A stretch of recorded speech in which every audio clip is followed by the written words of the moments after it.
And welcome everybody right here to the Paranormal View on the ParaX Radio Network. I want to thank everybody for being here tonight. Those here in the chat room and those listening from around the world. We love each and every one of you and glad you could take time out to be with us tonight. If you are listening from somewhere other than in the chat room, feel free to come right on over by going to the Paranormal View. That's wrong. I messed that one up, didn't I? Wow. Where are we going here? I have no idea. You can go to para-x.com and click on the live chat, and you will be in with everybody, which is probably laughing their heads off right now. So, with that, I want to thank everybody, and had a great weekend so far. Been fairly nice. We had some storms Friday night and a little bit of flooding, but seems to all be cleared out now and had a real nice day today. We have a great guest with us tonight. And before we jump over to our guest, tonight we have with us Cat Cloco. Or better known as she who can't mute her cell phone. Oh, no. Oh, no. And we have Barbara Duncan. Yes, I am here. Okie dokie. And we have Jeffrey Gould. Hello, hello. I may be actually audibly intelligible tonight. Yes. Woohoo! Yes, he has his headset and microphone on tonight. So everything's working great. So Skype is actually being cooperative. That is great. With that then, Jeff, why don't you introduce our guest tonight? Yeah, well, tonight's guest is Bruce Tango of TAPS, an occasional guest on the TV series Ghost Hunters, a highly decorated and retired police officer from Elizabeth, New Jersey. Bruce was the youngest member to ever join the force at 19 years old, during his 25-plus years, of which he was a trained sniper with a SWAT team. He's been interested in the far more important subject of the paranormal, and he's been hunting for ghosts since he was 16 years old. Bruce, having had a near-death experience, is searching for answers to many questions involving ghosts and the paranormal. So Bruce has been seen many times on Ghost Hunters investigating with his son and the rest of the team. And so he's going to have some great stories to share tonight. So welcome back, Bruce Tango. Hi, Gary. How's everybody doing? We're all great, and so glad that you was able to stop by and spend a couple hours with us tonight. Glad to be here, guys. Glad to be here. Now, Just to hear you laugh, Edry. That's why I'm here. Just so I can listen to you laugh. you get to hear it. Don't muffle it, Edry. Let it out, pal. 'Cause, it's contagious, so laughing is good. You get to hear a lot of that on Rock with a Shock, don't you? He has a lot of fun with your laugh, Edry. But that's not a bad thing. That's a good thing. Now,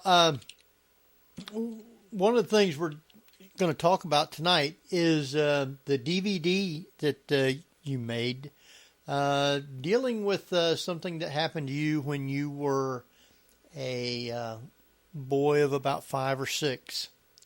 And the name of the DVD is called The Staring Man.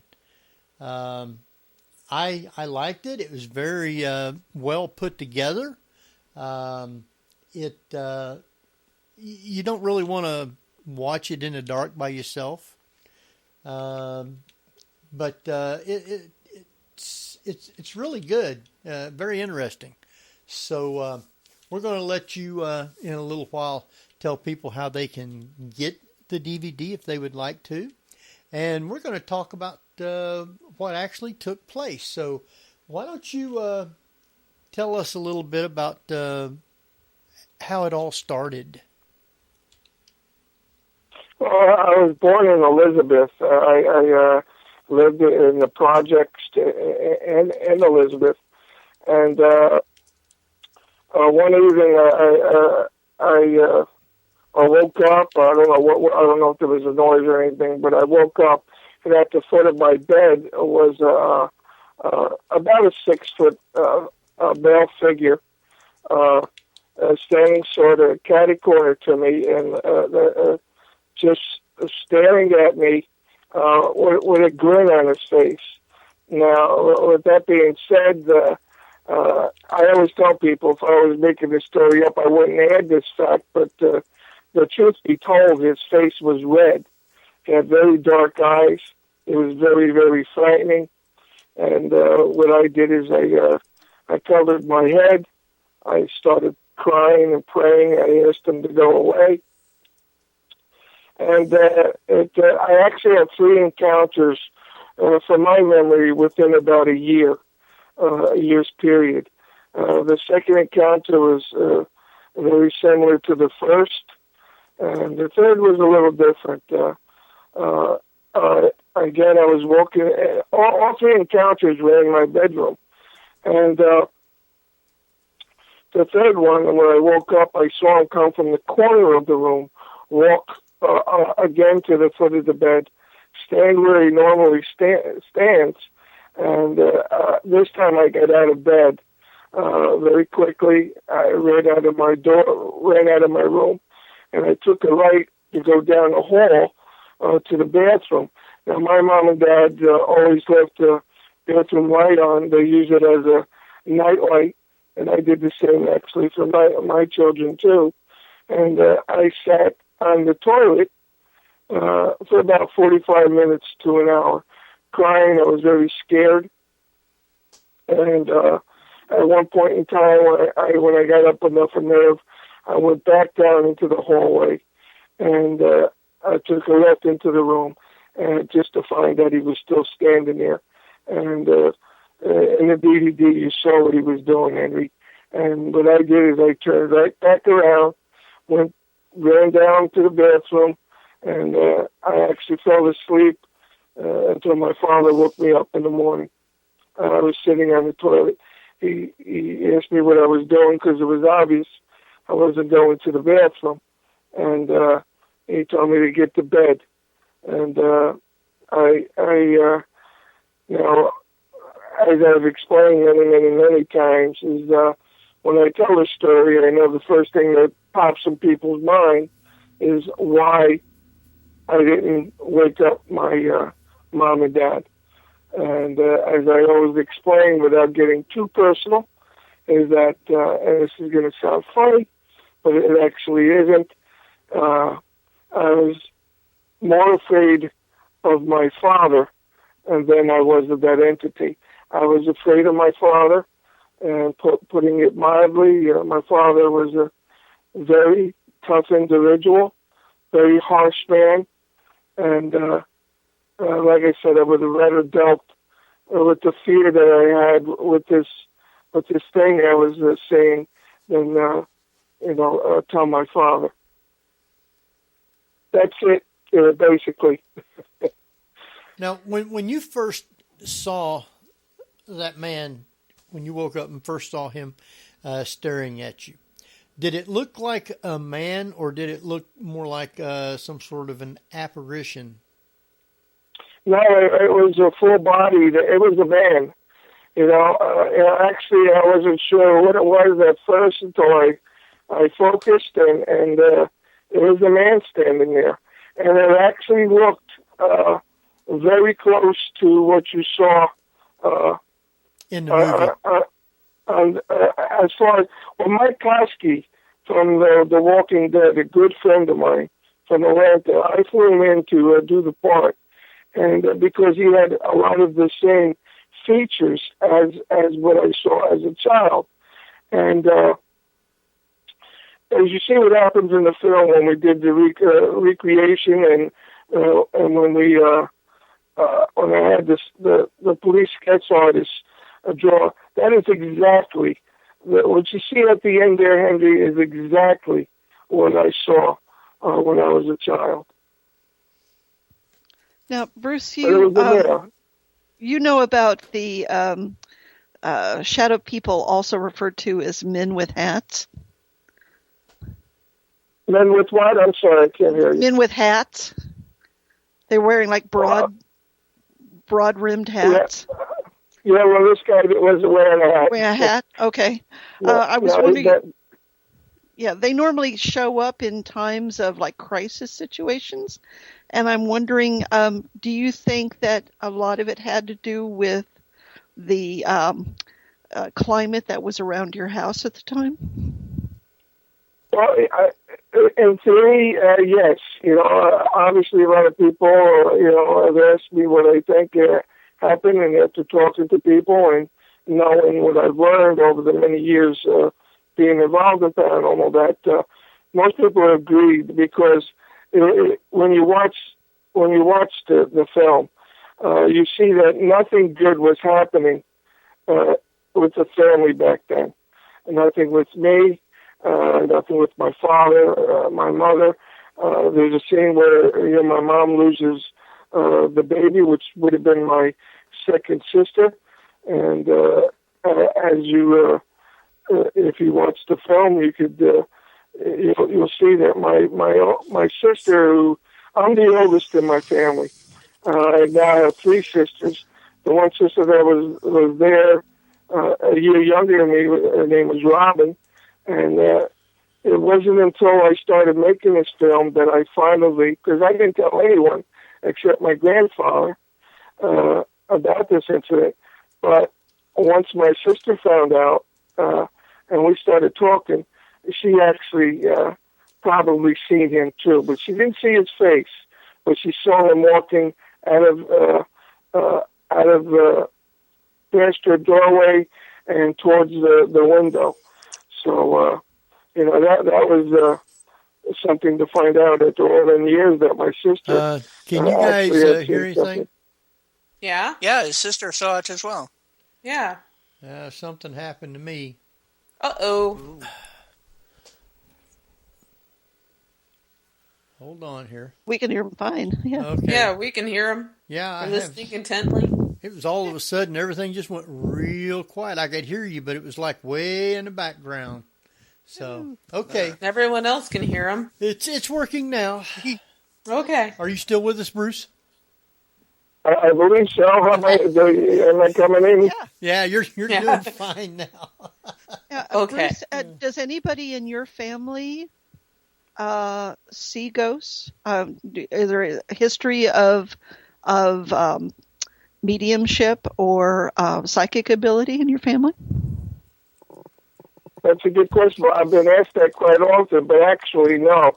Nobody in my family that I know of, especially my mom and dad, there was no talk about ghosts.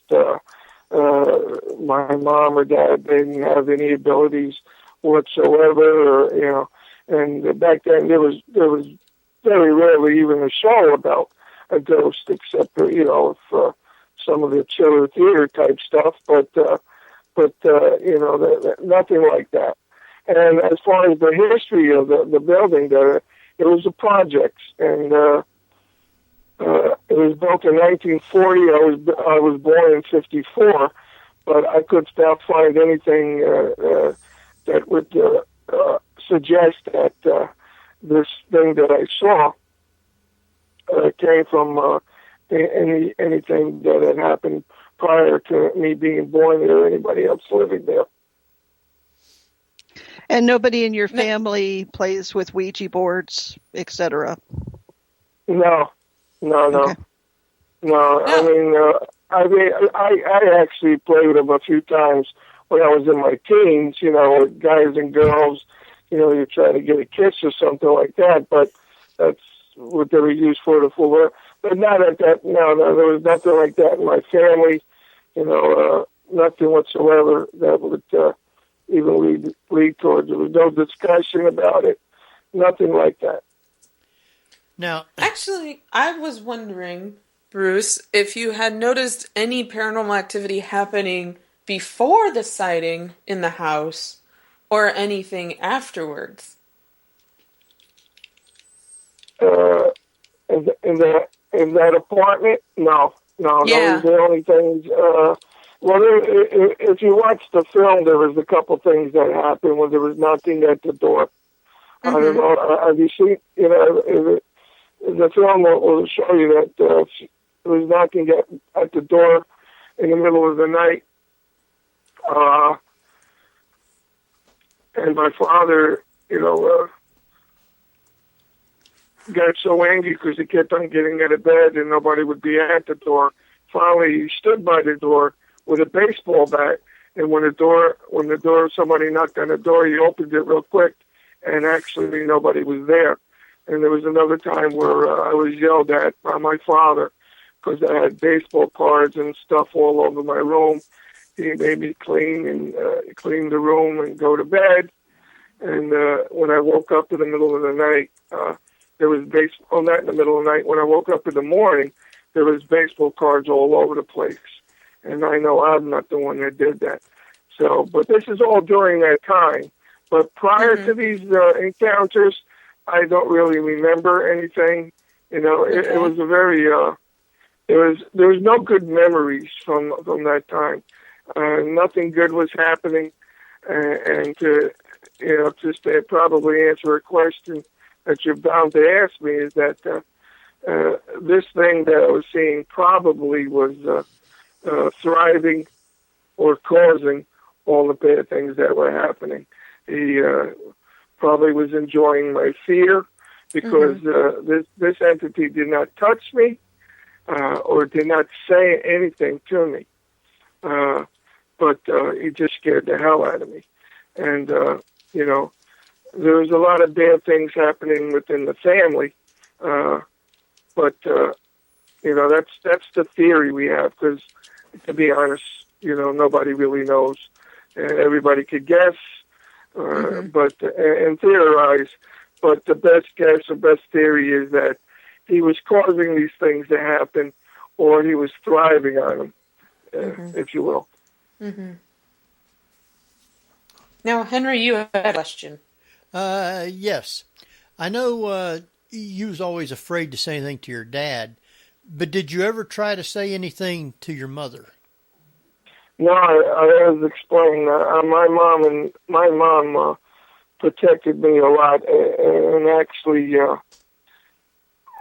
let me just say this because it'll come out sooner or later. There's a lot more to this story, and there's a lot that it's very, very personal, and but I'm not prepared, and I'm not willing to talk about a lot of the things. I don't know if I ever will. There's a select few people that know everything involved with this story, but I'm not going to talk about it. But what was it? I'm sorry, I'm going off in tangents. What was the question again? I said, did you ever try to ask your mom or say anything to your mom about it? Well, I would have, and if it was just my mom, I would have. But I was afraid that my mom might mention it to my father, and I didn't want to do that. I didn't even tell my sister. That's why I said I was amazed when I found out when we were making this film that she too had a couple of experiences. It was mind-boggling to me, and the only person I ever told was my grandfather, Gramps. He was probably the closest person to me in this world. He was one of the greatest people I've ever met or known. And when I told him, he had the normal reaction. I used to call him Gramps. He used to call me Butch. And when I told him what was going on, he looked at me, and I remember, even at that young age, how upset he was and worried. But he told me, he says, Butch, you were probably dreaming. And I said, no, Gramps, I wasn't dreaming. I really saw this. I didn't have the heart to tell him that I'd seen him. At that point, I think it was 2 times that I had seen him. The 3rd time didn't even happen yet. So he just gave me a hug. He told me, to make sure I say my prayers and that, that I was probably dreaming. Don't worry about it. And, and to let him know if anything else happens. It did, but I never told Gramps. And I asked my grandfather not to say anything to anybody, to my mom or my father. I know he wouldn't have told my father, okay, because he actually knew how my father was. And but I told him not to tell my mom because I was, again, afraid that mom would tell my father. Right. And Gramps Gramps kept his word. He never told anybody. So when all this was going on, did you ever? Are you there? Yeah. Can you hear me? I think I'm here. Yeah, we can hear you. Or this is the best EVP ever. Oh yeah. Oh man. When all this was taking place, or I should say before, had you ever been scared of anything? Ghosts or anyone saying something Hello? about? Can you hear me? Uh-oh. Oh no! Can you hear him? Can you hear me? Bruce? Bruce, can you hear Henry? Can you hear any of us? Bruce, can you hear us? Wait a minute. Let me Come see. back to us, Bruce. He's still He's gone on. into the light. No. Don't go into the light. Come back to the paranormal view. All right, he's in the chat room. Type to him, see if he can hear us. Can you hear us? I hear laughing. Yeah, I hear laughing. Yeah. I bet Bruce hit the mute button on his phone. I won't assume that. But oh my. Well, Whenever when Bruce comes back, he will be singing Rigoletto Yes. aria. Yeah. Yeah. Are you there, Bruce? Bruce? Bruce. Hello? Yeah, Can you Bruce. hear us? Can you hear? Uh-oh. Can you hear us? There got to be something wrong Hello, somewhere. guys? Guess that's a no. Hang Yeah, on. we can hear you. Yeah, we can hear you. Can you hear us? Can you hear me now? Yeah, we can hear you. Can you hear Okay, us? I got you now. I was on headphones, and I don't know what the hell happened, but something did. I don't know. Oh. Every time I do an interview about this subject, some strange things happen, but here I am. As long as you can hear me, I can hear you pretty good. Oh, well, that's good. That is not unprecedented to have people Yeah. talking about the paranormal and have Skype go a little nuts. Yeah, Yeah. that's actually fairly normal. Well, also right before that, did anybody else hear? Tst? No, but I heard laughing. Yeah. Oh, Yeah, I heard the laughing. okay. Yeah, and I was just like, where is that That I coming think from? that's on Bruce's end. Okay. Yeah. Well, I will No, I mention... wasn't laughing. Okay. Not that No, time. Okay, we got. no one in the background laughing? Okay. I was going to mention that Lovely. I am broadcasting from the lovely haunted house in Indiana that does have a hat man that haunts it. Oh, Ah, all right. okay. So we're in familiar territory, at least over here. So maybe it's doing something. Well, that's possible also. Yeah. All right. Let's get in that. I done forgot what it was I was asking, but Oh no. So have I. let's when you did you decide that you wanted to make this into a movie, or did you mention it to somebody and they wanted to do it? Well, I had thought about it. I had mentioned it, and then Brett McGinnis, who directed this, Brett is a good friend, and if you guys remember my son's show and Steve Gonzalez, their show, Ghost Hunters Academy, Brett was on that show as a contestant. And I had met Brett at an event where my son Steve and I were at. I think it was at Hillview, actually. And we became friends. And then Brett called me, and he said he thought it would be a great idea to film a police sketch artist drawing what I had seen as a child, this entity, the staring man. And we talked, and I was a little hesitant, because I didn't know if I wanted to get, because, the story is somewhat personal. And then after some talking with Brett and a few other people, it wound up growing into a full-blown documentary. And, there was, like I said, there was a lot of work involved in it. Brett did a fantastic job. I call him he's like a little genius.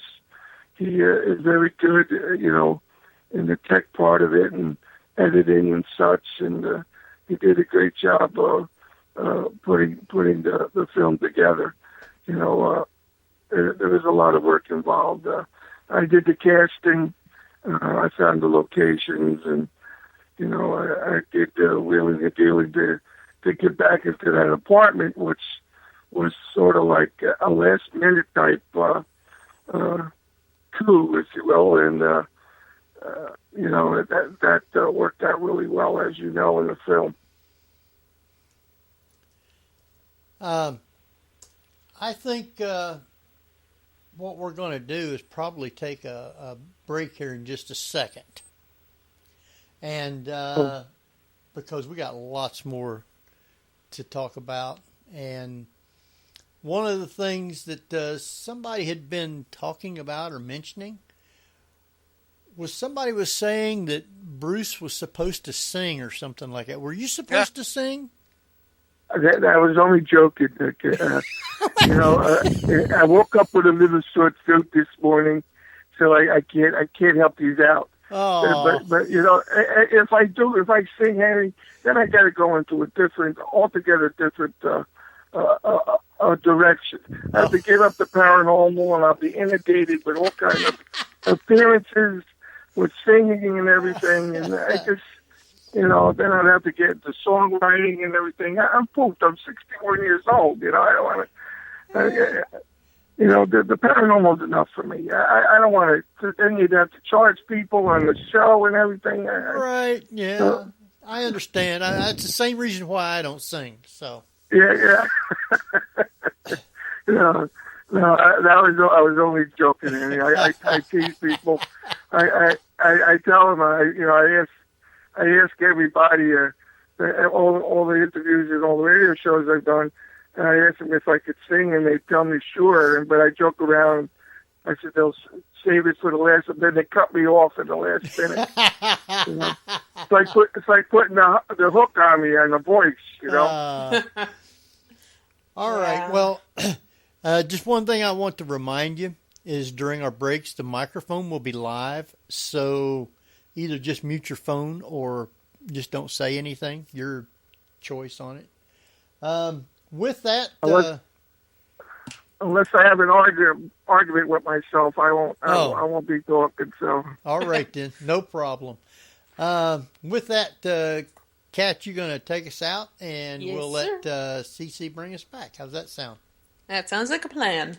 So everyone, you are listening to The Paranormal View with your hosts Henry Foister, Jeffrey Gould, Barbara Duncan, and me, Kat Kloko. Tonight we have a great returning guest, Bruce Tango.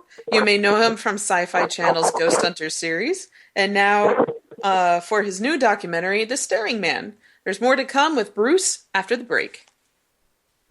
Welcome back, everyone, to The Paranormal View here on Para-X Radio. I want to thank all of you for joining us this evening. For our very special guest tonight, Bruce Tango, police officer, ghost hunter, and now film producer. Bruce, I'm wondering, with the actors that you had, their prior dealings with the paranormal, and if they came out of the movie with different thoughts than they had going in. Well, the one person that I knew that, and it's a funny story. The friend I was talking about, Rich Palesco, who worked with me on the Elizabeth Police Department in Elizabeth, New Jersey. My first day on the job, I went into police headquarters. I met the captain and a relatively new sergeant, and which happened to be Rich Palesco. And after roll call, he pulls me on the side, and he asked me, he says, "Are you Bill Chapman's grandson?" And I says, well, yes, I am. It so happens that Rich works for my grandfather, Gramps, at one of the stores in Elizabeth, in the shipping department. And lo and behold, we were talking about this several times, Rich actually played my grandfather, Gramps, in the film, and he did a fantastic job. So it was a little ironic, but it was cool. We were talking about my grandfather, he and I, last week, and he was telling me what a nice man he was, and what he remembers is, he says, I never remember your grandfather cursing. He says, he used to get upset once in a while, but he never really was a very friendly man and caring. But as far as answering your question, Rich is the only one that had an interest in a paranormal that I know of. Everyone else were either was first-time actors or interested in acting and were involved in acting groups. But Rich, when I first got on, after he approached me about my grandfather, we became friends, and then we found out that we both had an interest in the paranormal. So you're talking, I was 19 at the time, and that was just a couple of years ago. But he's one of the guys that I take with me when I go check things out. Now, when you grew up, well, how long was it after this had took place before you guys moved to a different place?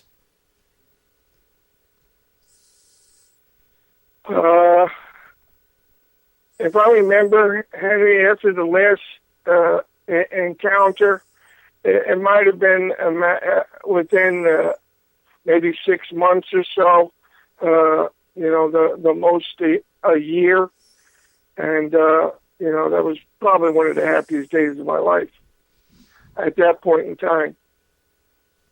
So did the atmosphere totally feel different when you moved? As far as I was concerned, yes. But my father was still the type of man that he was. But to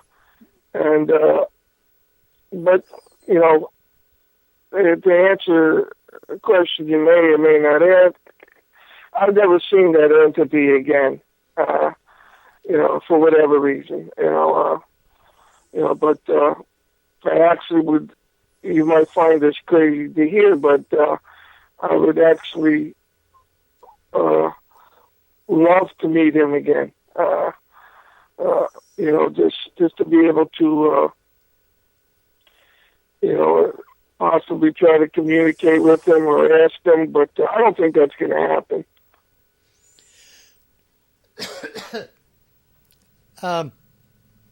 After you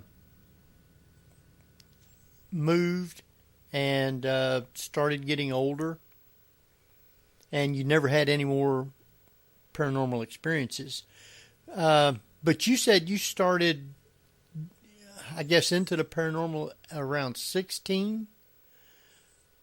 Yes, as soon as I was able to start, when I went to school, all I did was, we didn't have computers and such. We spent a lot of time in the libraries, and all I read was ghost stories about Houdini. I used to debunk a lot of the seances and such, and anything about ghosts or hauntings, I would read about. And then when I was able to move about, my father was very strict. I wasn't able to, but there was times I would sneak out, go to cemeteries, either by myself, believe it or not, or with another friend, and I would venture out to places that there might be a story about seeing a ghost and such. But I've had many paranormal experiences in my life, but that came after. That was later, right? But nothing like that. Well, now, in my lifetime, Henry, like we were talking about, that thing was probably an evil type entity. Like I said, even though he didn't say or do anything, but in my lifetime, I've only come across something malevolent maybe twice. Well, actually twice. I'm actually dealing with something right now that has to do with a young autistic boy that's been shoved down the stairs 3 times, breaking his arm 3 times. The last one being a compound fracture. Now, being a police officer, the first thing I look into is abuse in the family, and that's not the case. And I'm not going to get into that story right now. That's a whole other show somewhere down the line. But that's most people, Hollywood would make you think that this evil stuff happens quite often. Not as much as people may think, but it does happen. But in my lifetime, probably twice. I think that they make it like it happens a lot just for ratings and TV and stuff like that. Absolutely. They got to sell their movies and everything. It does happen. Believe me, it really does. And there's no doubt in my mind that this case I'm working on now is very, very interesting. It's mind-boggling. And the stories involved in this, there's no doubt in my mind. When I went to interview the people in the house, that this is something bad. But I had things set up to go in there, and they changed their mind. And I'm not going to force myself in there. Right. But the neighbor who asked me to come over and help said that since they moved back in the house, that they sleep every night with every light on in the house. And everybody in the house has had experiences, and they're not good. And that's the same house that you grew up in? No, this is a different house. Different house. Different story. This is for the other kid. Okay. All right. Well, I'm glad that you got to forgive me, Andrew, because I go off in tangents. That's the way my mind works. All right. You got to forgive me. Something pops in my head, I start talking. Well, at least yours works. Sometimes mine doesn't. Oh, man. But I'm glad to hear that you're able to help them, though, Bruce, with this situation. Well, yeah, they actually don't know who I am or I'm from the show or anything, which is good. But when I interviewed these people, there was things that happened while I was there that was just crazy. And I'll give you this much. And I talked about it at a few lectures and stuff.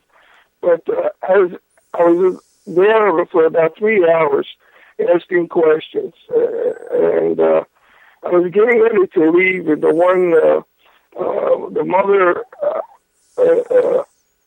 grandmother was standing to my right, sort of blocking the doorway when I was getting ready to leave.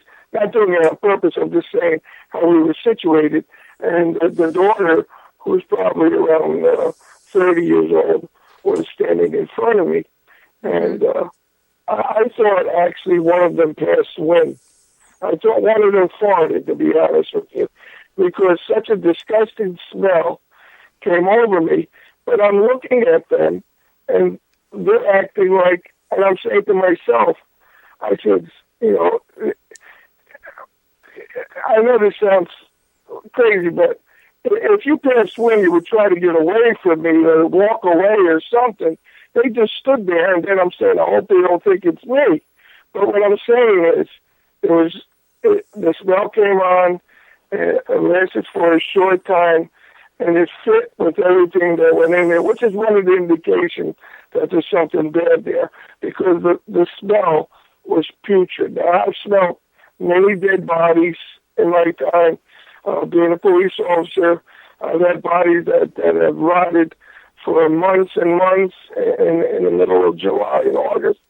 So I know what a body smells like. This was between a body and anything you could think of, rotten eggs, sulfur, anything. It was absolutely terrible. But they were acting like they didn't smell anything. And I was ready to gag. I have a pretty strong stomach. But, I said, and I was trying to weasel my way towards the door because I was getting ready to leave. But it was like a parting shot, if you will, that, where the smell came, I don't know. But this is a story I tell. But there's a lot more to this, and things that are happening to everyone in the family, especially the autistic child. Now, you may or may not know, you probably know that autistic children and special children are prime targets for evil entities. Now, why would that be? Why would they be targeted? Because the theory is that they thrive on their weakness. That they're not as strong-willed.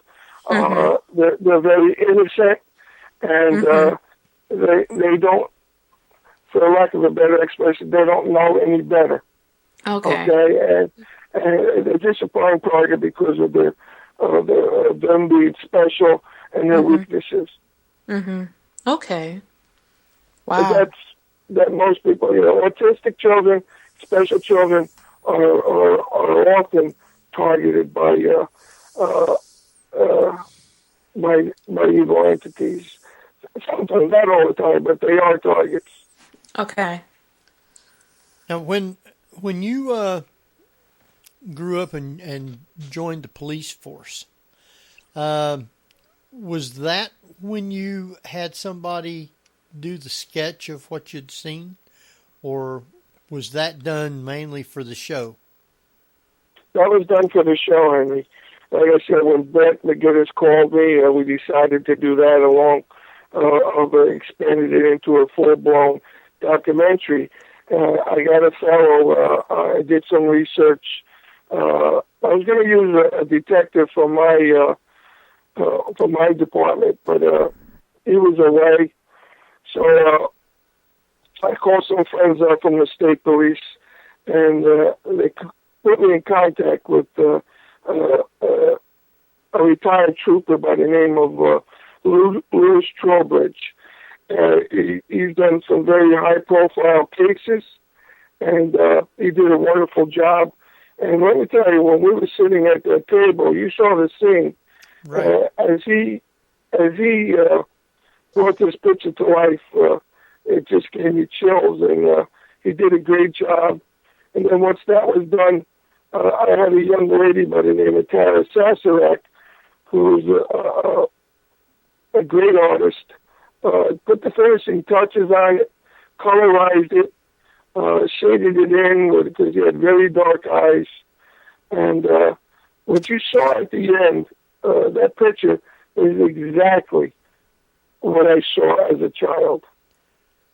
Well, now, was there any way that you could have taken that drawing and maybe matched it up to some kind of pictures of people that the police had on file? Well, actually, during the I don't think anybody looked that bad, even though there were some rough customers, because the way they do these things, I sort of give him a description. He picks out pictures of guys that have been arrested before that have the same similar features. And I look at them, and I'll find somebody with high cheekbones, with thin lips, eyes narrow, different hairlines, and then I'll give it to him, and that's how he does his drawing. But no, I don't think what I was seeing wasn't a person that was living. This person wasn't from around here, so I don't know if he was on file. And even though some of them guys were pretty awful looking, I don't think any of them was as frightening as the staring man or the entity that I seen that night. So Well, I can just imagine that having this happen to you as a child does put that seed of thought in there that you do want to help other children now through that process, because you have a very unique perspective now of having to go through that as a child. Yes. Yeah, go ahead. I'm sorry, but go ahead. Finish. Now, people have asked me, did you do it to? I just did it because it was an interesting story, and maybe it would help somebody. But while I was promoting the film and everything, you wouldn't believe all the emails and messages that I have gotten while, before even the people have seen this, and then even after they've seen the movie, because they've had similar encounters. So this might be, I'm waiting to hear if people have, when they see the movie, those that have similar encounters, if it's the same entity, that would be interesting. I've had many people, I've had doctors, lawyers, clergy that have had similar experiences. I had somebody call me up 2 weeks ago and started asking me questions. And he said, did your entity have a red face? And it took me back, and I said, yeah. So what I'm finding is that I actually wasn't alone, that this might be a phenomenon that goes a lot deeper than just me. Obviously, people have had similar encounters and have seen similar things. Maybe not exactly what I saw, but I've had similar encounters. But the fact is that, if I find that other people have seen the same entity that I did, that's interesting, and it deserves to be looked into a little more deeply. I think so too, and not to make light of it, but for a lot of people to know that it is kind of a boogeyman in a way, that maybe it does thrive on childhood fear. That very well could be, like we said, even though I know it was probably an evil type thing, it was thriving it might have been thriving on my fear. And maybe it was just with children. I don't know. I really don't know why it was there or what was causing it. Your parents never saw the entity, correct? They never mentioned it to me. And my mom, was still alive. When I had this interest, and she never mentioned it before. And I still, never told my mom. I never told my dad. I did make amends with my father. I just want you to know that before he passed away. We didn't get along, and I actually took him into my house, and he ultimately had to go back to the hospital where he died. But I never told either one of them, and they never said anything to me. Now, I want to remind everybody that if you do have questions for Bruce, you can private chat them to either Ceiling Cat, Cat Paraview, Jeffrey Gould, or myself, and we will get those questions right over to Bruce. I actually have kind of a goofy, stupid technical question. How is the film is released? It's on DVD, available for sale, correct? That's correct. Is there a reason it hasn't been entered into the Internet Movie Database, the IMDb, where people would find out about it through your entry, because you have an entry, being yourself, so that people would know that the film exists, apart from self-promotion? Well, it's funny that you mentioned it, but we're in the process of doing that now. Excellent. Great. Sounds really good. Now, yeah, Brett and I, it's funny you mentioned, because Brett and I were talking about this a couple of days ago, and, I'm not into this type of stuff, Brett knows more about those things, and so I asked him what the pros and cons, and, there really is no cons to it. I said, well, hey, do it if you want to. If it helps anybody, if if this film helps people. What I failed to mention before was that these people that have contacted me thanked me for coming out with this story, because, in other words, they've had similar experiences. They've been made fun of, and now they say, "We'll see, these things do happen." Even though there might be people that don't believe me, I really don't care. That's the least of my problems. But if it helps somebody, I'm glad I did it. Now, were you ever able to do any research on the house or the apartment building to see if anything had ever happened there?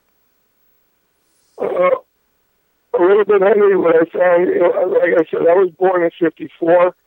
The projects were built in '40, and I could not find anything as far as the people living in that place that would indicate or would give a reason for what I saw. Wow. I know it's mind-boggling. I don't know. Everybody can guess, have their theories, but the bottom line is you don't really know.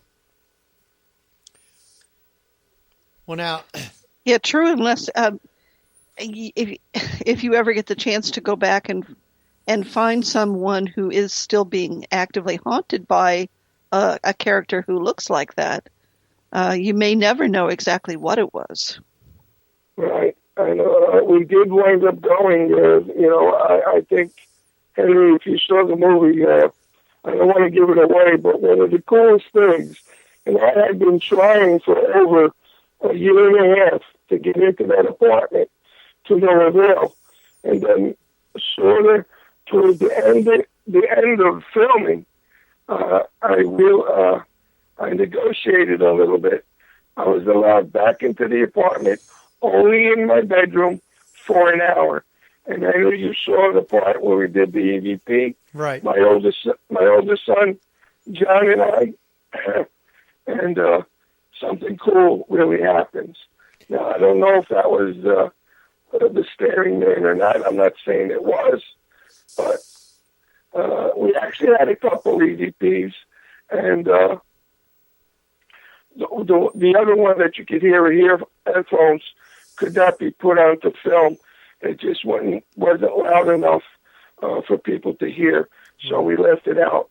But Right. there was more to it. So it was for me to go back into that bedroom after 53 years was just mind-boggling. I mean, I had the heebie-jeebies. My oldest son, who is also a police officer, he's not into the paranormal as much as his brother and I. He sort of, you saw what happened. He was there for moral support, but the paranormal is not his cup of tea. Yeah, I think that after what he did there, that he didn't want any more to do with it, apparently. No, even less merit. I mean, my son has shown his valor in many instances, but he's not into. You heard what he said during the film. He's not into the paranormal. He even right before we did that scene, he asked me. He said, "Dad, do you really need me to do this?" I said, "No, John, but I'd like you to be with me, just for some support." So I got to give him credit. He stuck it out. And when I told him and we heard what was on that recording, it gave him the heebie-jeebies. Wow. Pretty interesting, though. It's a great little DVD to watch. It will scare you. Like I said, you probably don't want to watch it at night with the lights off by yourself because it is hair-raising. So now I have a film question then. Go ahead. You didn't film in the apartment itself for the majority of the film. Was it a built set, or did you use another house? For filming, we only did the only scene that we did in the original location was the EVP scene. And that was where my son and I did the EVP, because we were only allowed to be there for 1 hour, and I had to do some wheeling and dealing. But I was so excited that they didn't let me. I had to do, So did you film the rest of the movie in another house, or? Yes, we had different locations. That we painstakingly tried to make it as just exactly the way it was where I lived. I mean, the bedroom scenes was just the settings were just like my bedroom. It was very difficult at times to find locations, but I actually used my old wrestling coach, Mr. Joe Plaka, the outside of his apartment building, which was similar to the real one.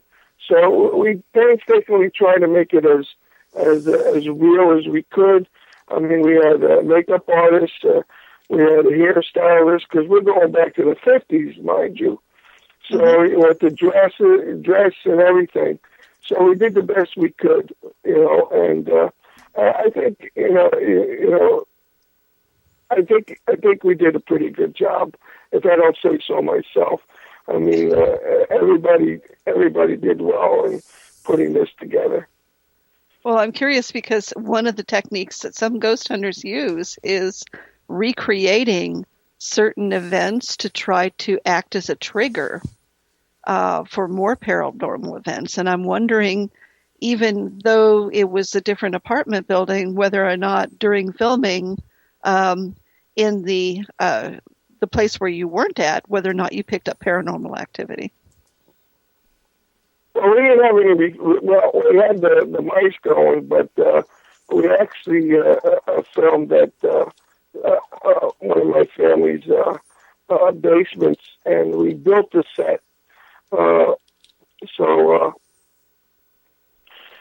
the only thing that happened while making is that now this is pretty funny, sort of. I'll tell you this while I'm thinking about it. Is that now Mike Koski, who is one of the premier zombies, he's been about 50 different zombies in the Walking Dead series. Very, very great, very nice guy, great friend. He was in makeup. He played the Staring Man. Now here's Mike. He had Mike's all day in makeup. And here's the Staring Man following me around all day. But when it came to the scene where the young man, Ray Palmieri, who played me as a young child, who did just a fantastic job, in my opinion and in most opinion, when we did the scene where he tells I tell my grandfather what I saw. Well, during that scene, to be very honest, I became very emotional. And I broke down, and I had to leave, and I went upstairs, and I had to compose myself, and then I came back down. And what was funny, the first person that comes up to me is Mike Koski, who's in makeup as the Staring Man, trying to console me and asking me if I was okay. And I actually got a big chuckle out of it, because it was ironic. And he knew I was upset. He seen me, and he comes over to me and, puts his arm around me and says, "Bruce, you okay? I know you were upset about that." And here's the Staring Man, being nice to me. It was actually pretty funny.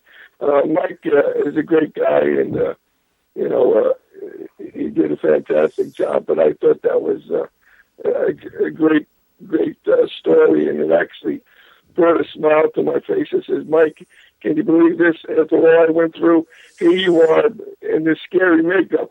The thing I was most frightened of when I was a child, and you're trying to make me feel better, and that was pretty cool. Well, that could be pretty cathartic, actually, of what scares you most comes back to comfort. What's that? I'm sorry. It's very cathartic in a way because you get to meet your meet the boogeyman, so to speak, and he turns out to be a nice guy. Yeah, thank goodness, yeah. Mike, we had to be very careful with Lanny because, he was a young child. This was actually his first acting job, but he did such a fantastic job. Like I said, I did the casting for this film, and I met him and his mom and dad at a diner just to interview him. And it only took me a few minutes to realize that this was the young boy that I wanted to play me, because we sat down at the table, and here's a little guy, and he actually says to me, he goes, "Well, Mr. Tango, I hear you're making a film." And I thought it was so cool the way he came out with that. And after talking, I told them just before they left that he was my guy. So it worked out well. He's a fine young man. He's from New Jersey, and his mom and dad are great people, and it was good that he's a natural. And there's no doubt in my mind that he'll go on to do other things. Well, I think what we're going to do is go ahead and take our last break, and we got lots more questions. And again, to remind you, if you do have questions for Bruce, you can private chat them to Ceiling Cat, Cat Paraview, Jeffrey Gould, or myself. And if you're listening from somewhere else other than here in the chat room, you can send us a question to theparanormalview@gmail.com and make sure you quote it as question. Yep. And we will get that right over. And also, how else can they send a question, Kat? You can tweet it to us. Our account name on Twitter is @ParaviewRadio. And also, Jenny B in our chat room, your question already has been filed, and I'll be asking it after the break. All right. Very cool. Okay. What we're going to do is Jeffrey's going to take us out, and Cece will bring us back in. So be right back shortly. You're listening to The Paranormal View on para-x.com with hosts Henry Foister, Kat Cloco, Ceiling Cat Barbara Duncan, and myself, Jeffrey Gould, with tonight's guest, Bruce Tango, and his auto-bio story, The Staring Man. So stay tuned for more of The Paranormal View after this break. Welcome back, everyone, to The Paranormal View here on Para-X Radio. I want to thank everyone who joined us in the chat room, and there's standing room only in there right now for our very special guest, Bruce Tango. As a matter of fact, they're listening all over the world, and tonight they're listening in from the United States, the United Kingdom, Canada, Australia, Indonesia, and Greece. Welcome, welcome, everybody. Welcome back, Bruce. Nice to be back. Nice to be anywhere. We don't have Unknown returning? No. Not tonight. But he could drop by later. Yeah, maybe. Yeah. Oh, welcome Greece and Indonesia. Yes. Haven't heard of those too much, but we're very glad that you decided to listen in tonight. Hope you're enjoying the show.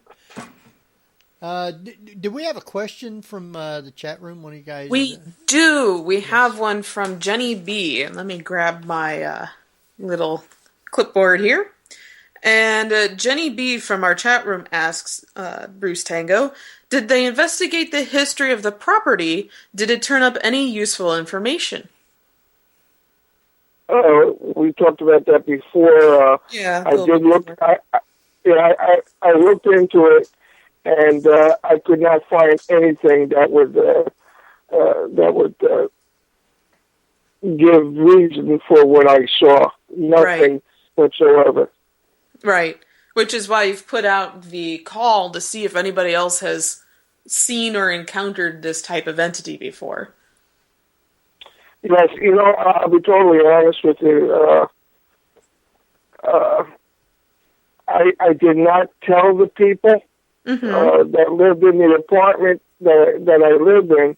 I did not ask. I wanted to ask them, but I thought that if I did start talking about it, I sort of just told them that I was doing a documentary about where I was born. And I wasn't lying, and that's where I was born, but I didn't want to tell them because I was afraid that they wouldn't let me into the apartment or, think I'm a nut or whatever. But and to be honest with you, it's the place is totally different from the 50s and 60s. Okay. It's crime-ridden, and policemen are not very well liked in that area. And I didn't even tell them that I was a retired cop. But some of the filming that we did on the outside, I actually brought some of my brothers along with me because you're a prime target, even though I can still carry a weapon. I don't like to. Right. But I just try to avoid problems, for nipping in the bud. So, while we were filming some of the exterior shots in the hallways, I had some of my brother officers with me. Okay. Now, after you started working on the police force, did you ever come across any paranormal activity in any of the cases that you did? Yes, I'll tell you one story, Henry.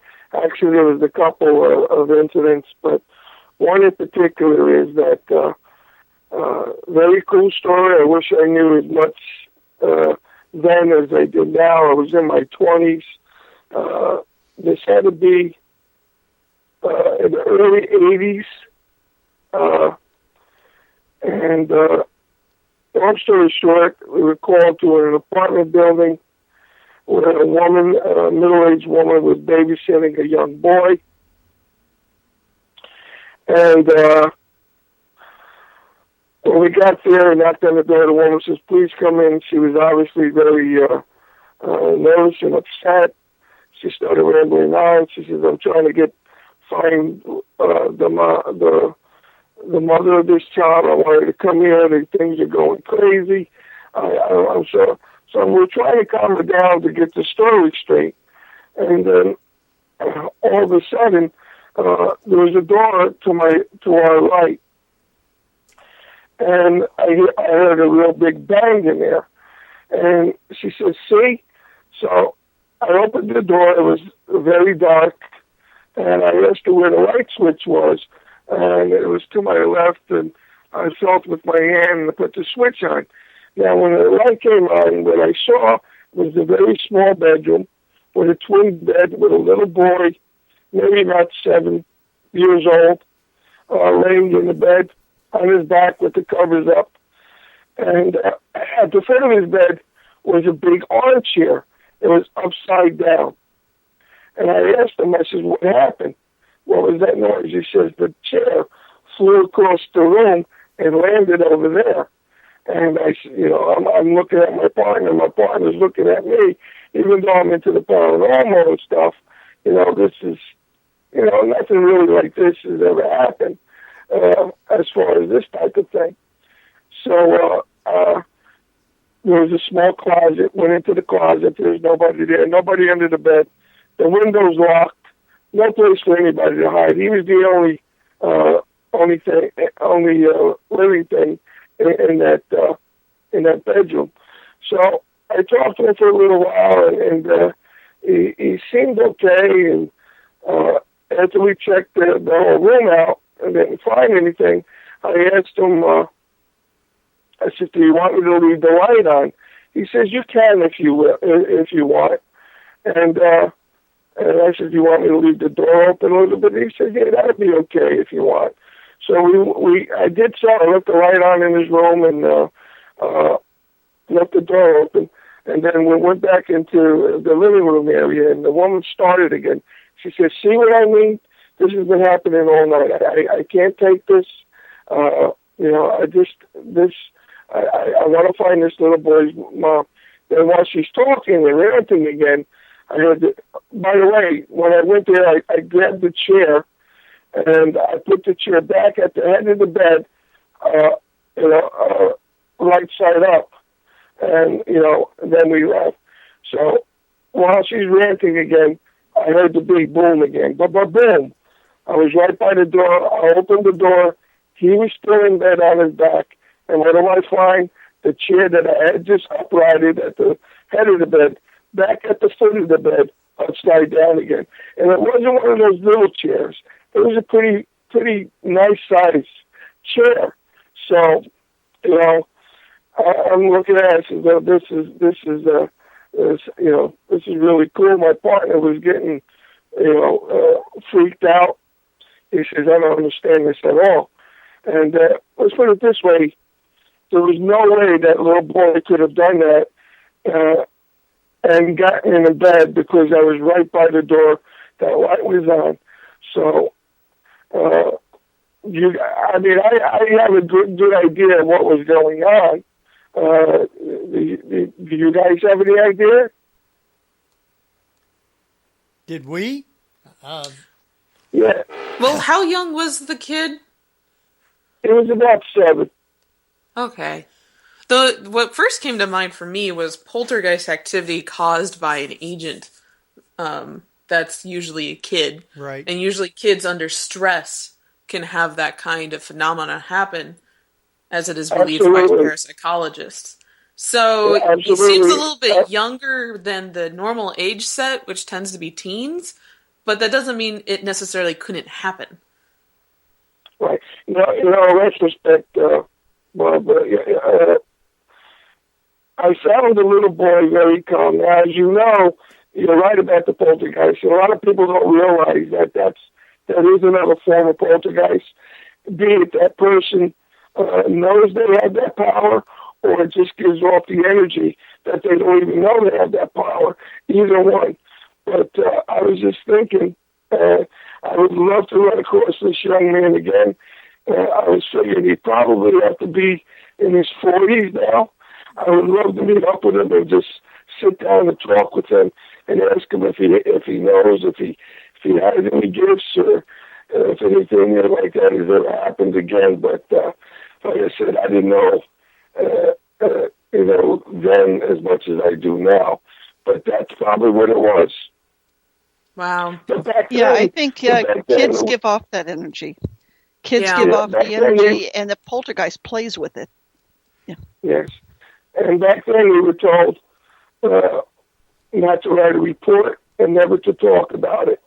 If this happened nowadays, they would have all kind of news people there, and it would be a big thing, cameras, and they'd probably be doing some type of episode there. But we were told to keep our mouth shut and never to talk about it.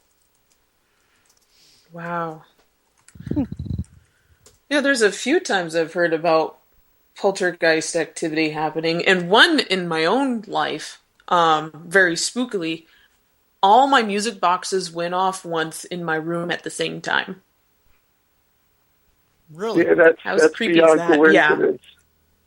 Yeah, it's and the house I live in, or house I grew up in, is very haunted, and it was just very spooky. And they were different types of music boxes too. Some of them were like your traditional ballerina ones, where you had to kind of wind it and then open it, but it started playing the music without being opened. Another one was just a box. It kind of looked like a table, like a really low sitting table, but it was very small. It was only 4 inches by 4 inches, and it was hand carved, and you had to wind it up on the bottom and then put it down, and it would play, and that started playing. And then we had a wind-up teddy bear, stuff like that, and they all started playing at one time. It happened once. That was the only time it happened, and I believe I was in late middle school, so in my mid-teens. How many boxes were going off at the same time? I'm going to say it was 5, and they were in different parts of the room. They weren't together.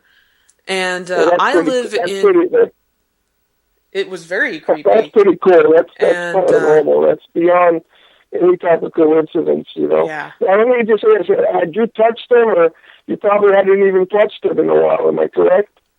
No, they were on shelving on different bookcases around my room, and at the time I was doing my homework on my bed, so I was in the center of my room, and all of these were on the outlying areas around bookcases. I think one was on my dresser. So, yeah, it was... We've had lots of spooky things, including a Hat Man sighting in this house. So, yeah. And I'm broadcasting from this very house now. Some very house, yes. Yes, this very house. So I'm sure something's going to pop in after the show. I even broadcast out of the house once. No, I'm up in northern Indiana, Henry. Oh, a different house. I'm in the house I grew up in. Oh, well, your house in Cincinnati's kind of haunted, too. No, we have a ghost cat, and we haven't seen it for quite a while. Oh. But, in that house, you would think it's a ghost. Oh, thank you, Jeff. Yep, Jeff is good. Thanks, Jeff. But my house in Cincinnati is 106 years old, and a lot of people think, oh yeah, old house equals it has to be haunted. But the house that I grew up in is only as old as me, and I don't think I'm that old. And and it used to be just a cow pasture before then. So we don't know what haunts our house. Well, we have suspicions, but it was a very clear, hey, I want your attention motive by any of the spirits in the house to turn on 5 music boxes at the same time. And afterwards, I just rounded up all the music boxes, put them in a box, and shoved them in the attic. It was just like, I'm done with these. Let's see. What, in all your investigations, what place was the most interesting place that you've investigated? Would you repeat that, Henry, please? I said, what place was the most interesting place that you've investigated other than the place you grew up in? Yeah, you're starting to break up, Henry. Everybody is actually, I don't know what it is, but I got that question. As long as you can hear me, I don't know if the people can hear me, but I've been to many... Can you see in the chat room? Can you see the text in the chat room? Yeah. Okay. Yes. What was the question, Henry? What is his... Oh, he's already got the question. Oh, yeah, I thought he couldn't hear it. Question. Yeah. Well, I broke it up, but I got enough. Thank you. I find any place that I go is interesting, but I just, within the past year, I submitted a location to the production company to do a case in New Jersey. Now, you're going to have to forgive me because I can't tell you where it's at. But I went there at 2 o'clock in the afternoon. I met a gentleman, dates back to the 1700s, and we sat in this one room, which was the living room or parlor, and we talked for about an hour and a half about the history and the things that happened. This is probably tied for first with the Staring story, as far as one of my all-time great paranormal experiences. And what happened was, after we had talked for about an hour and a half, we got up, left the room, went across the hallway, and into another room, which was the music room. Now, I turned around, and I was facing the room that we were just in, and the gentleman who was behind me was facing me.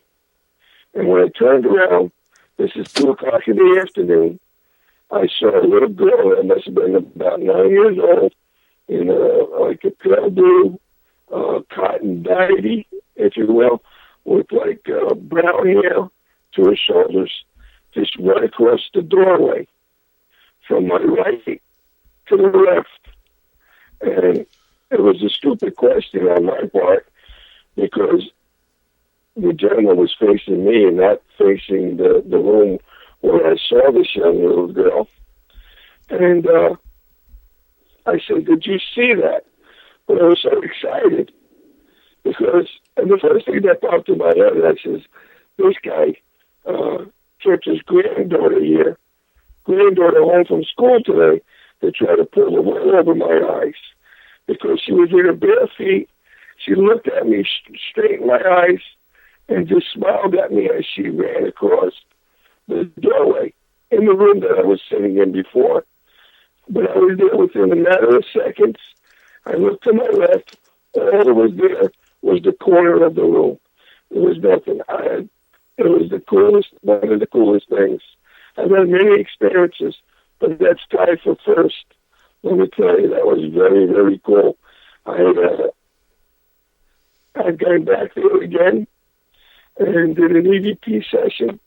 And I don't know, do we get, what was funny is my recorder, my batteries died, but we all heard a disembodied voice of a little girl. Very cool. I'm hoping that we do an episode there, but I'm going to make those decisions. Wow. That's I've never actually got to see anything, but I think seeing something like that would be absolutely great. Yeah, it was just like if you saw me, it was like a living being. It was a full-bodied, spirit, a ghost. She looked at me, smiled, looked me straight in the eyes, ran from my left to the right in her bare feet. I sort of pushed the guy aside, and I looked to my left, and she was gone. And he looked at me because he knew I saw something. And to this day, I didn't tell him what I saw. There's reasons for that, but he looked at me and says, "Bruce, it happens all the time." That's all he said to me. He knew I saw something. So, but like I said, I thought he was trying to play a trick on me, but it wasn't. I had seen a ghost. Wow, that would really be neat to do that. Then to go back there and get a disembodied voice of a little girl, and I was with a group of people, and there was most of them heard it, and it was a little girl. Now you mentioned you. I was going to say I can understand you're not being able to say precisely where it is. Does that mean it's a private residence or it's something public they don't want promoted? It's not a private residence. Okay, yeah, that's what I figured. That much I can tell you. It wasn't a private residence. No, it's an historical place. Yeah, a lot of northern. I grew up in. Go ahead, Jeff. Yeah, New Jersey has a lot of very cool haunted places. I grew up there, and I grew up in Morris County, and I lived in Essex County, and I lived in a haunted house for like 10 years. I didn't experience anything myself, but my brother saw an entity, and I had a friend in from another state that didn't know that the house had anything, and she could hear somebody walking on the second floor when it was just she and I in the house. But yeah, we have you ever been up to Ringwood Manor up in Oakland? I think it's in Oakland. Or Yeah, I believe you're right. I know about it, but to be honest, I haven't been there. I can live 10 lifetimes and not hit all the haunted spots in Jersey. In Jersey, Yeah, really. in Jersey itself, you don't have to go far, and it's just really, really cool when you experience something like that. I'm like a kid, and to think at this point in my life I'm doing what I'm doing because I've had such an interest in it my entire life, and it's very cool, and I still, my son gets a kick out of me when I get excited, I mean, I've been in situations as a police officer, and I was a lot calmer, in things you wouldn't think I would be calm, but I was. But I get excited when it comes to the paranormal. It's a very intriguing and interesting field. Now,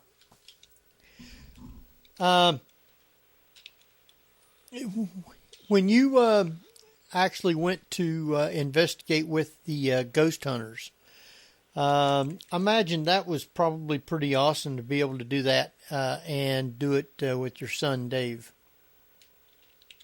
Oh yeah, that was really cool. My son got on the show, and the way he got on, I could tell you that story. That's an interesting story. Sure. He had his own group, a little group. He and a friend, and they used to go out and check places out. I would have liked to have been asked, but he never asked me to go along because I think there was some females involved. But he actually called the show up Ghost Hunters. It was the beginning of its second season, and lo and behold, David had gone to a private residence in Roselle Park, New Jersey, and it was above and beyond of things that were happening above them. So they wind up, lo and behold, they wind up coming there, doing an episode, and they asked my son and his friend to be on that episode, which was really, really cool. And after he did the episode, and it was a great episode, and 2 weeks later, now, as you know, my son Dave has Tourette syndrome, and we didn't know what exactly he was going to do for a vocation in life and such, but he's in a movie theater, and his phone starts vibrating and goes into the hall. This is a couple of weeks after the episode, and there was Pilgrim Films from California. He said, they asked us, Dave, we like the way you look, we like the way you handled yourself. Would you be interested in joining the show? And that's how it started, and that was really, really cool. And actually, when I'm not ashamed to say, something finally good happened to my son Dave, and when he called me, I actually broke down in tears. I was so happy for him. But then after he got on the show, I met the whole crew and the cast, and became friends with all, and they knew my background. And I wound up getting a call myself from Pilgrim Films, and they said, Mr. Tango, we'd like for you to be on the show. And I said, oh, really? He said, yeah, we'd like you. We know your background. We think you'd be interesting. And I said, well, thank you, but no, thank you. And he said, what? I said, thank you. I said, but this is my son's thing, and I'm happy that he's on, and I'm happy for him and everything. And he says, are you sure? I said, I'm absolutely sure. So he was surprised that I turned him down, but I did. So about a half hour later, my son Dave calls, and he says, Dad, did they call you? And I said, yes. And he said, well, you say no. I said, because it's your thing, Dave. I don't want to, He said, Dad, I want you to do it. And I said, are you sure? And he said, yeah, absolutely. I was so happy you said that because I was so excited.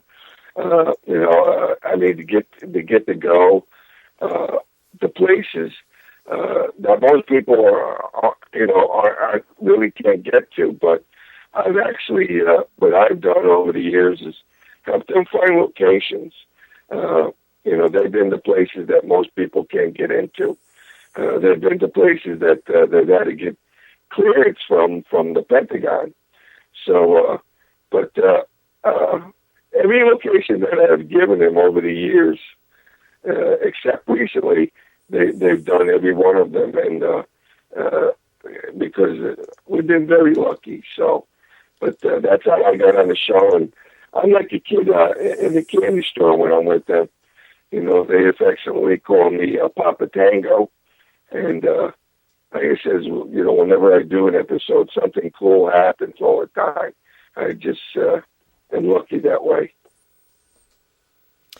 Yeah, that's about the way it is with me. I can get a lot of EVPs, but I'm not one that sees anything or feels anything. But Kat does. Kat can tell you Yeah, where I they're see at. a lot of stuff.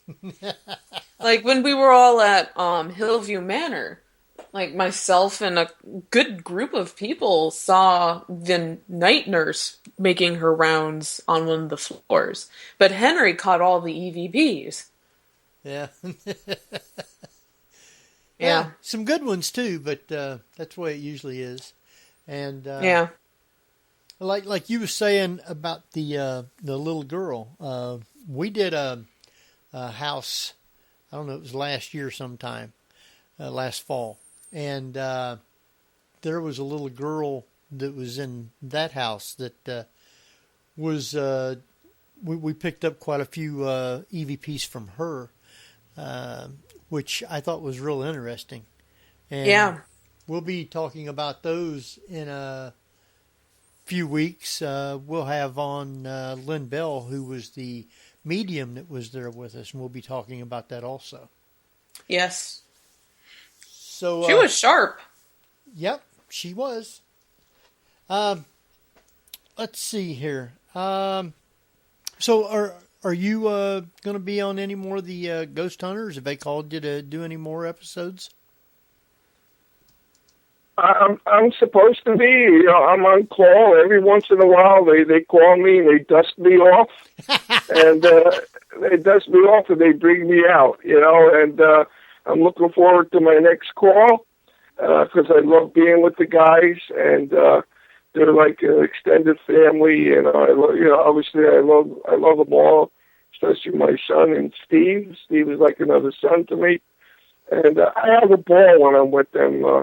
And it's always exciting, and and always a great time and a great experience.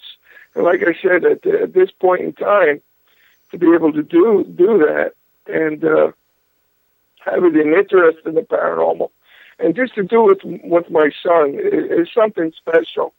And my son amazes me. As I said on the show, I said, growing up, I showed him everything or taught him everything that I knew or explained things to him as much as I could. Now it's no longer the father teaching the son. Now the son quite often teaches the father, which I think is very proud of, and it's very cool because every once in a while I get stumped. I have a very analytic mind. I can figure things out. Very good at debunking. And like I said, I'm like a ghost magnet. But, who better to go to than my son, Steve, and these guys? Because I don't think there's anybody in the world that has done as many investigations. And, when you do that many, you do learn things, believe me. Now, you also work with Ideal Events. You get to go to some of the events that they put on?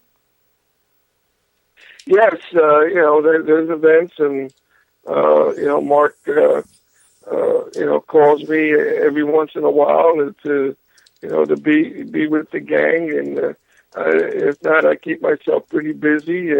Different place, I'm bookings already into October, and things coming up in April and in New Jersey.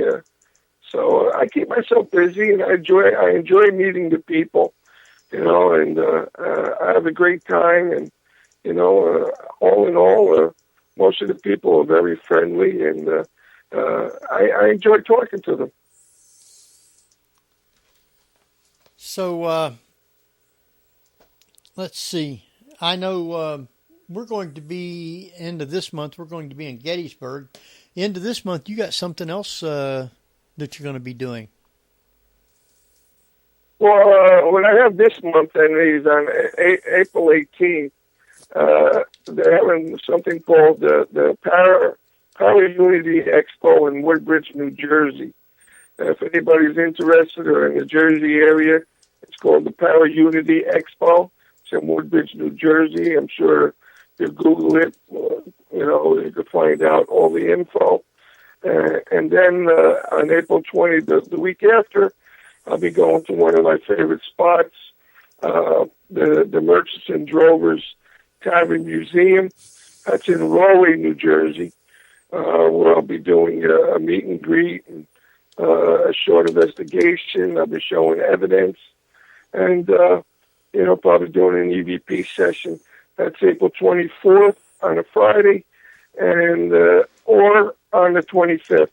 You can pick either day. So I got some cool stuff planned for that. I'm looking forward to that. I think this will be my 4th or 5th year there. It's a great place, and it's very, very active. Right. I'm sure you guys got about a ton of more questions, don't you, for Bruce? I've done hogged the whole show. Well, make sure I certainly hope that the recording does come through, because those were a number of events. I was like, whoa.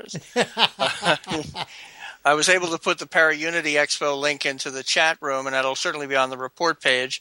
So I know where Rahway is. Doesn't Rahway have a haunted prison? It's called the Merchants and Drovers Tavern Museum. It's in Rahway, New Jersey. It's on the 24th and 25th of April.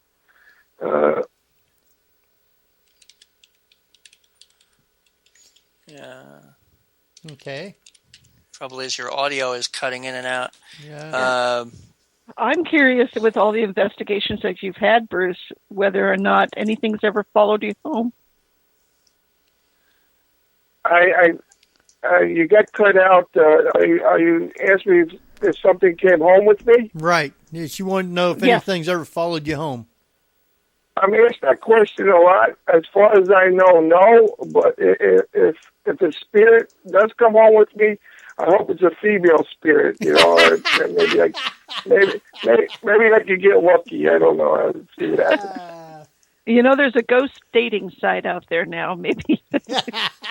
Well, I actually hope I don't have to resort to that yet. But but a quick funny story is that during the summer, by the way, in the summer, we back in season 5, we did an episode called what was it called? Touched by Evil.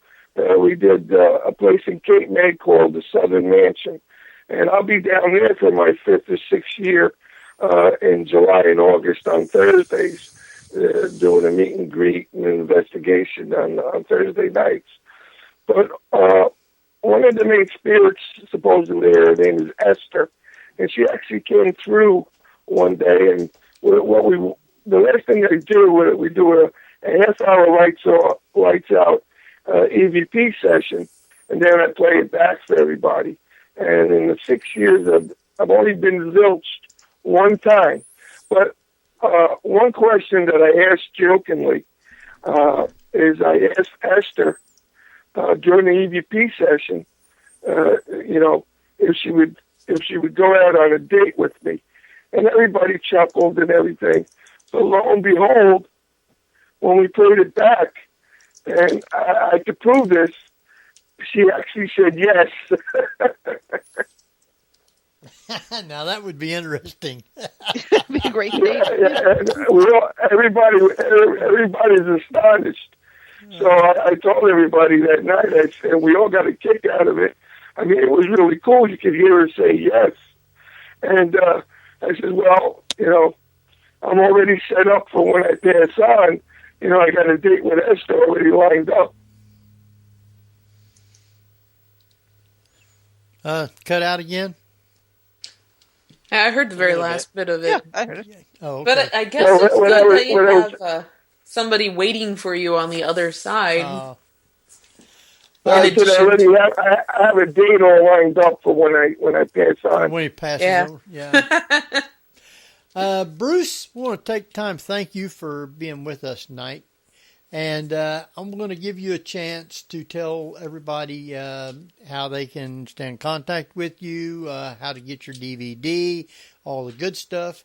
And then we want you to stay on until after we're off the air, and we'll talk with you for a minute or two. Sounds good. You can get me on Facebook. That's all. You can find me on Facebook, and I also have an email, which is truegrit911@AOL.com. That's like the John Wayne movie. True. And my oldest son, John, was born on 9/11. So it's truegrit911@AOL.com or on Facebook. And you can get the DVD. Go ahead. You can get the DVD at www.brucetango.storeenvy, STORE1ENVY.com. BruceTango.storeenvy.com. All right. Jeff? Yes, you can go to my website, which is jeffgould.net, GEOFFGOULD.net. And if you add /2011PNV.htm, that's my Paranormal View Hub page where you can access previous shows' reports, guests' websites, and book links and such, as well as previous show archive podcasts. And so tonight's report will have the links to those reports when I play it back and get the information. The show's official site is theparanormalview.com. On Twitter, you're welcome to follow me at RealBadger, RealBadger. At Facebook, you could just do a search for The Paranormal View. There we are. Please like our page and make sure your settings are to get our show updates and oddness and comical weirdness articles that get posted. So thank you, and happy Easter. Kat? Okay, finally, you can follow the Paranormal View on Twitter at ParaViewRadio. You can also follow me on Twitter at KatKlokow. That's KATKLOCKOW. Or you can follow my graphic novel at JinxedComic on Twitter. You can go to jinxedcomic.com and see new pages every Monday, Wednesday, and Friday. And you can also buy my comic book there. All right. Very good. Next week, we have Artie Six Killer Clark, and she's the author of Encounters with Star People, which it's about Native Americans and the contacts that they have had with the aliens. So ought to be very interesting. So you'll have to come and listen to that next week. We have... And I want to thank Bruce again for being with us. Very, very good DVD. Like I said, it's very interesting, and you don't want to watch it in the dark by yourself. Yep. So, and last chance, Bruce, to sing. Give you the stage. I know it's going to happen. I'm going to start singing. You're going to do what all the other hosts do. You're going to cut me off. I get a couple of words out, and then the phone goes dead. I know you guys. You're not going to get me this time. I'm wise. I enjoyed myself, guys. It's great being with you. I enjoy being on your show. Well, we enjoy having you come on, too. So anytime you want, just let us know. We'll let you come right on with us. So... The summer wind. Yeah, there he goes. And the blowing in from across the sea. They linger there That's enough. But you sang! Yay! All right. At least you did that Oh, on geez. ours.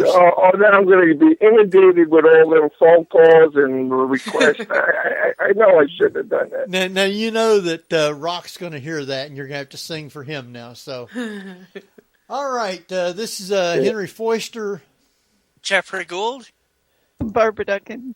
And Cat Cloco. And we will see you next week at the same time. Good night, everybody.